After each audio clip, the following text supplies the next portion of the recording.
বিসমিল্লাহির রহমানির রহিম। শুভ সকাল।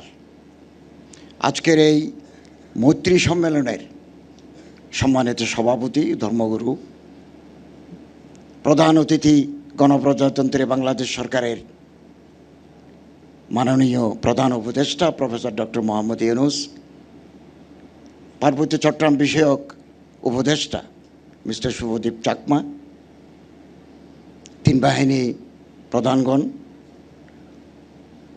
এবং excellencies, ambassadors, high commissioner of different countries, ঊর্ধ্বতন সেনা কর্মকর্তাবৃন্দ, বৌদ্ধ কল্যাণ ট্রাস্টের ট্রাস্টিবৃন্দ, পুণ্যার্থীগণ, সুধীমণ্ডলী, আজকের এই দিনটা অত্যন্ত গুরুত্বপূর্ণ। It is a remarkable event in our history. Bangladesh সেনাবাহিনী কর্তৃক 6 তলা বিশিষ্ট একটা ভবন, যেখানে মাল্টিপারপাস ওয়ার্কস সম্পাদিত হবে, এটা আমাদের ইতিহাসে একটা নূতন মাত্রা যোগ করল। আমি বাংলাদেশ সেনাবাহিনীকে অভিনন্দন জানাই, আন্তরিকভাবে অভিনন্দন জানাই। এবং আপনারা ইতিমধ্যে জেনেছেন যে আমাদের সরকার লুম্বিনীতে 68 কোটি টাকা খরচ করে আমরা বুদ্ধ প্যাগোডা এবং কালচারাল সেন্টার নির্মাণের কাজ ইতিমধ্যে অল্প দিনের মধ্যে আমরা শুরু করব এবং আমরা এগুলো পাস করে ফেলেছি। বাংলাদেশ থেকে বা অন্য দেশ থেকেও কোনো তীর্থযাত্রী যদি লুম্বিনী কপিলাবস্তুতে যায়, ওনারা ওখানে অবস্থান করতে পারবেন, ওনাদের ধর্মচর্চা ওনারা সম্পাদন করতে পারবেন। এবং আপনারা জেনে আরও আনন্দিত হবেন, আমরা উত্তরাতে 23 কাঠা জায়গা বৌদ্ধ শ্মশানের জন্য আমরা বরাদ্দ দিয়েছি। কেবল বরাদ্দ নয়, এটা আমরা হস্তান্তর করেছি। উদ্বোধনী অনুষ্ঠানে আমি উপস্থিত ছিলাম। এটা এতদিন আগে আর কোনো দিন হয় নাই।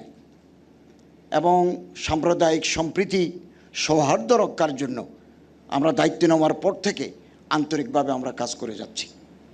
এবং এই মাসেই আমি রাঙ্গামাটিতে একটা বুদ্ধিস্ট কালচারাল কনফারেন্স হবে, ওখানে অংশগ্রহণ করব। উখিয়াতে, কক্সবাজারের উখিয়াতে একটা বুদ্ধিস্ট মেডিটেশন সেন্টার আছে, ওটাতেও আমি অংশগ্রহণ করব।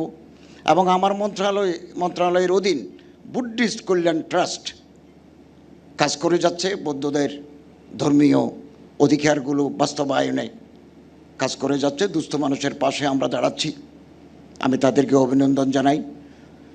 বৌদ্ধ ধর্মের বিশিষ্ট scholar professor doctor Sukumar Barua, আজকের এই অনুষ্ঠানের জন্য ওনার অনেক পরিশ্রম আছে, আমি ওনাকে অভিনন্দন জানাচ্ছি।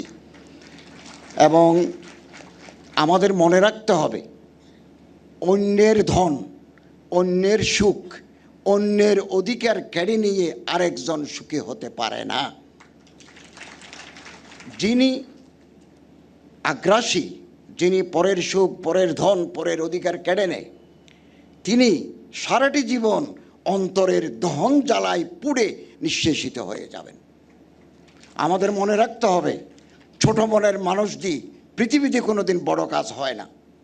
আমাদের দৃষ্টিশক্তিকে প্রসারিত করতে হবে, আমাদের অন্তরকে বড় করতে হবে, না হলে আমরা জাতি হিসেবে দাঁড়াতে পারবো না। এবং বাংলাদেশে আবহমান কাল ধরে একটা সাম্প্রদায়িক সম্প্রীতির আবহ তৈরি হয়ে আছে। স্পোরাডিক ইনসিডেন্টস হয়, আমরা এটা অস্বীকার করব না, কিন্তু আমাদের মধ্যে যে ভালোবাসা, সম্প্রীতি, সৌহার্দ্য বিরাজ করছে, এটা পৃথিবীর অনেক দেশের জন্য একটা মডেল হিসাবে থাকবে। আমাদের এই দেশ, এখানে নানা জাতিগোষ্ঠীর অধিবাস। বাগানে যেমন নানা ফুল থাকে, নানা বর্ণের, নানা রঙের, নানা সুবাসের, আমাদের এই দেশেও নানা ধর্মের, নানা বর্ণের, নানা কালচারের, মাল্টিকালচারাল এই যে মানুষগুলো এখানে আছেন, এর মাধ্যমে এটা বৈচিত্র্যময় আমাদের এই দেশ। অতএব আমাদের এই দেশের সাম্প্রদায়িক সম্প্রীতি আমাদের বহাল রাখতে হবে, চর্চা আমরা করে যাব। যারা আমাদের এই সম্প্রীতি নষ্ট করে দিতে চায় তারা দুর্বৃত্ত, রাষ্ট্র তাদেরকে প্রতিহত করার জন্য প্রস্তুত। On behalf of Bangladesh government and on behalf of the Ministry of Religious Affairs, we are ready to extend our helping hands towards you all.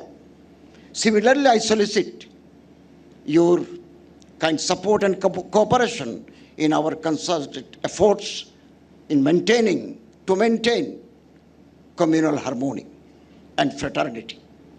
আপনাদের সবাইকে ধন্যবাদ জানিয়ে আমার বক্তব্য শেষ করলাম। আসসালামু আলাইকুম।